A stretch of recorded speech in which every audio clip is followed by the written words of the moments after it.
Sizlarga hozir bitta noodatiy manzarani ko'rsataman. Faqat yaxshilab o'ylanglar.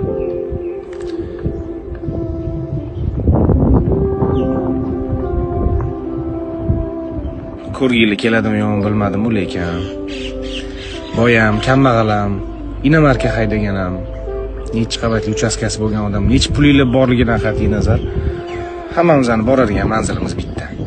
Ko'pchilik oyog'i yerdan uzilgan yoki uzilmoqchi bo'lgan insonlarga qabristonlarga borib, ozgina vaqt o'tkazishni maslahat qilgan bo'lardim. Ancha kibringlarni sindiradi. Bu dunyoni tark etganimizdan keyin u yoqda nima bo'lishini tasvirlab bera olmayman-ku, lekin yaxshi inson bo'lsak, yaxshi amallar qilsak, oxirida yomon bo'lmasligi va'da qilingan. Shuning uchun xulosa o'zinglardan. O'zinglarni ehtiyot qilinglar.